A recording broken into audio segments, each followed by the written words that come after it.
Hey, so I wanted to talk about the significance of the months of Tammuz, according to Kabbalah. Every month in the Jewish calendar, there are 12 months. Every month has a certain type of energy that comes to it, a meaning, and basically an energy. That's the best way to say it. And Sefer Yetzirah and other writings in Kabbalah really give an amazing, very interesting glimpse at the meaning and the significance of the various months. And I wanted to talk about Tammuz because Tammuz is it's a special month. It's a specific month because we have the fast of the 17th of Tammuz all the way up to Tisha B'Av. Tammuz is really a month that is marked by the din, the judgment. It's a month of judgment, and there are many, many reasons for that, and I'm going to go over them. Many people think that the month of Av is the worst month in Judaism because we have Tisha B'Av, which is the 9th of Av, but really it's just the first half of Av that is bad, that is a month of din, of judgment, that has a kind of a negative connotation. The second half of Av, which from Tu B'Av, which is the 15th of Av, all the way up to Rosh Chodesh Elul, is actually all Chesed. It's a great month. So there are many, in Kabbalah, the month, all the months of the year have various associations to them. So first and foremost, the name of Hashem, which is spelled Yud K Vav K, right? That's the name of Hashem as we read in the Torah. That the name of Hashem, which has three letters, the letter Vav, the Yud Vav, and the letter He. The letter He is mentioned twice, so that's why we say Yud K Vav K. That name has various permutations based on the month at which you're talking about. So the name Hashem, Yud K Vav K, three letters can have 12 different permutations. Meaning you can take the letters and you can rearrange them in a way that is going to obviously change the order of the letters. And each month has a specific order of the letters that is associated to it. So the first man who really knew how to take the Hebrew letters. Keep in mind that the whole world was created with the letters of the alphabet, of the Hebrew alphabet. The letter Bet is basically the letter that initiated the creation of the world, and then each letter has tremendous significance.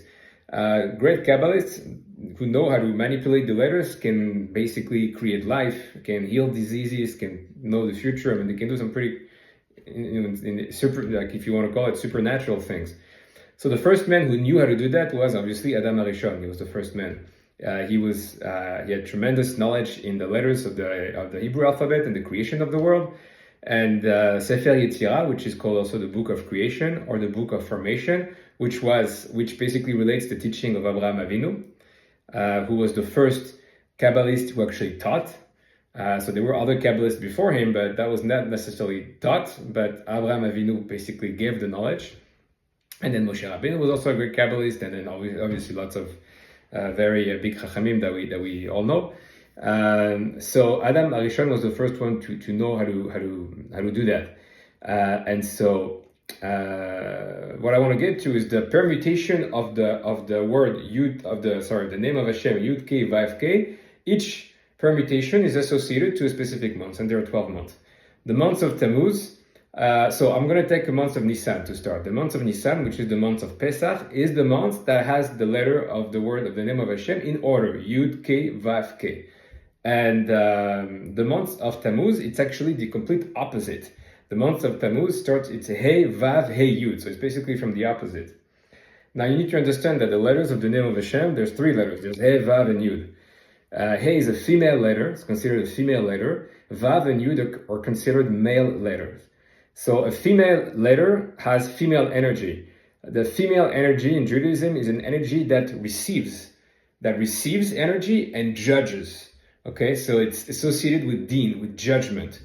Male letters such as Vav and Yud are letters that provide. They provide, so they're providing energies, whereas the He is a receiving energy. The He is always considered the din, the judgment. It says that when the He comes after the Vav or after the Yud, you have Chesed. Okay, you have the elements of Chesed. So Hashem has multiple attributes, but Chesed is the main attribute that Hashem is basically projecting into the world. And we say it every day. We call it the 13 attributes of kindness. We say it on Yom Kippur. Rachum v'chanun, Re'ech ha'payim v're'ech chesed, v'emet chesed, afin chata v'nakei, I think. So sorry, I kind of mumbled, but this is the 13 attributes of kindness that we call it in English, that we say. The Sephardim say it every day, except on Shabbat. They don't say it also on certain Yom Tov, except for Yom Kippur. So they don't say it on Yom Tov, essentially. The Ashkenazim only say it, I believe, on Yom Kippur or maybe certain other days. But bottom line is, this is the main energy that is projected into the world. The energy of din, of judgment, is usually concealed. So Hashem is more chesed than judgment. Why? How do we know that? Well, we know that basically by the fact that you wake up every morning and you're alive. And according to the Torah, most of us should not even be allowed. We should, if you look at the Torah and the sins that are punishable by karet, and there are many of them. It's not just desecrating Shabbat.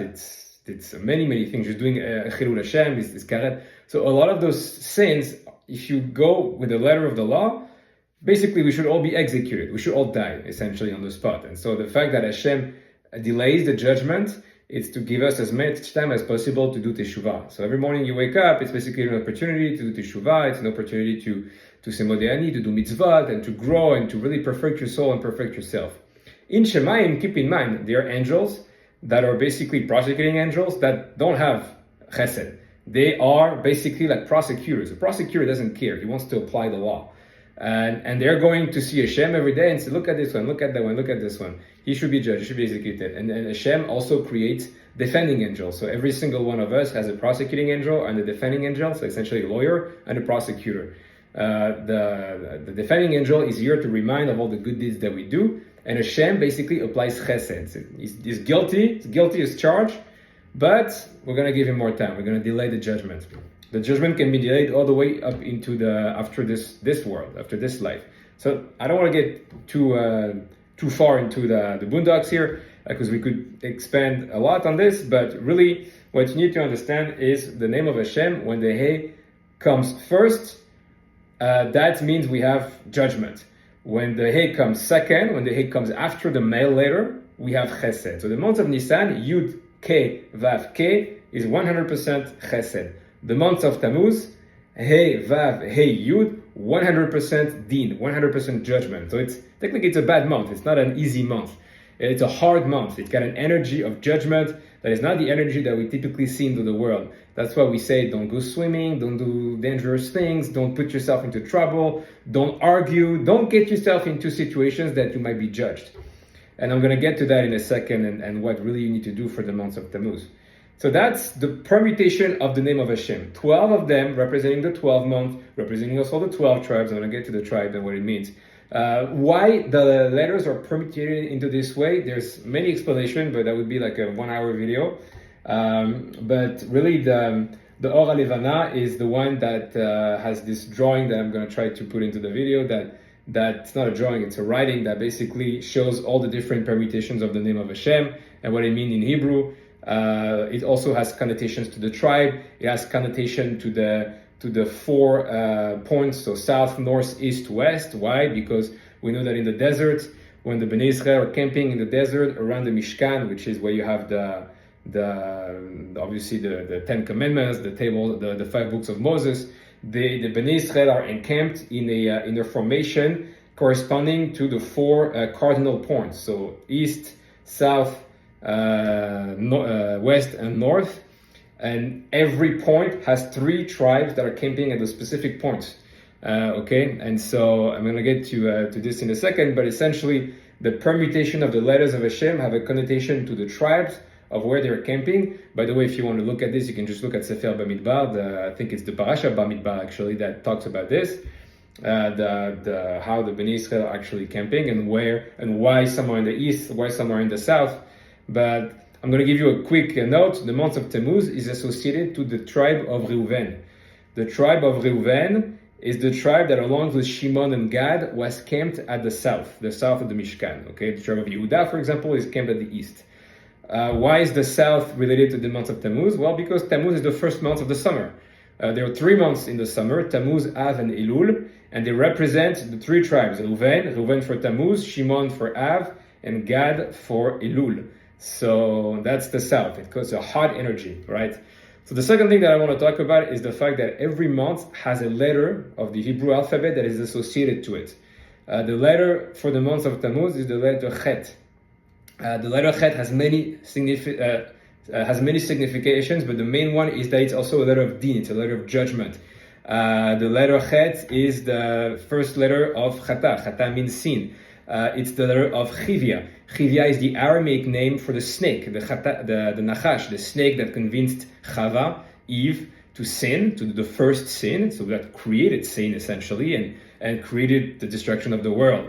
As they knew it, so they were expelled from Gan Eden, and then all the perks that come with Gan Eden, basically they lost them. So one of them having immortal life. That was because of the Chivia.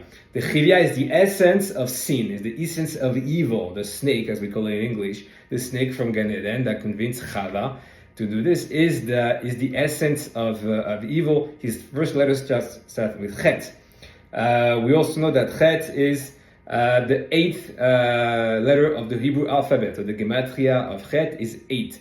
8 is considered anything that is supernatural, that is beyond the natural. Why? Because the world was created in 7 days. So once you get to the letter 8, you're past the world was created in 6 days. Hashem rested on the 7 days. Once you get to the letter 8, you go into the realm of the natural, the supernatural, beyond things that we can understand. And of course, every letter has a number, has a significance. Side notes, so Chet is din, it's judgment, it's harshness. Side note, the troubles that we're living right now with what's happening in Israel and in the world, all connect to this. How do we know? October 7, the date of October 7 was Simchat Torah. What do we know about Simchat Torah? It's the 8 days of Sukkot. So again, Chet is the letter of the day of Simchat Torah when the tragedy happened. What else do we know? Who are the enemies that we're fighting? Hezbollah, Houthis, Hamas, Khamenei. All those starts with the letter Chet. So it's important. It's when the word starts with the letter Chet, there is a significance of din, of judgment. So that's also one thing that we can definitely connect the dots to. One thing that you should know is if something that's funny, and not funny but interesting, if you haven't noticed, if you looked at the 12 tribes, the 12 sons of Yaakov Avinu, Yaakov made sure that not a single one of his sons had the letter Chet in his name. Because they don't want that energy associated with his son. Doesn't mean that you shouldn't name your son with a name that has the letter Chet, or your daughter, because I'm going to explain that actually there is a positive side to the letter Chet in order to fight all that bad energy. But really, the letter Chet has all those various significations, and I could go along into a lot of different examples, other examples, but I think that's enough for now. So Chet, we know Chet symbolizes din, judgment, harshness. Kind of not a negative energy, but an energy that that is difficult. Now, I think the Arizal talks about obviously one very big word in Hebrew and in the Torah, which also starts with Chet, and you probably, if you're listening and if you're thinking for a second, you probably noticed it's the word Chesed. Chesed means kindness, and obviously that is the energy of Hashem that is projected into the world, and that is. Chesed is basically all the positive commandments. So there are 613 commandments. I don't know how many of them are positive commandments. There are negative commandments. There are things that you should not do. And positive commandments, there are things that you should do. All those positive commandments are basically Chesed. It all encompasses the idea of Chesed, of kindness. The Chet from Chesed is the positive energy that can fight and destroy all the negative energy that we just talked about. And so in the Torah, every time you have something negative, you have basically there's always a bipolarity between negative and positive. It's not that certain things are completely negative and certain things are completely positive. The negative can be transformed into the positive, and the positive can be transformed into the negative. So if something was created with a negative energy, like a sin, that sin was created with the potential to be transformed into a positive energy, into a mitzvah. So you can take any sin in the world, any yetzeh in the world, if you manipulate it in a certain way, you can literally translate it into a mitzvah. It's not easy, but it's possible. And so Chesed is really the thing. If you do acts of Chesed, of kindness, it's what fights the negative energy. And so in order to get through Tammuz, you really have to do Chesed, acts of Chesed, and that's how you fight that bad energy, and you translate it into positive energy. That's really what Tammuz means.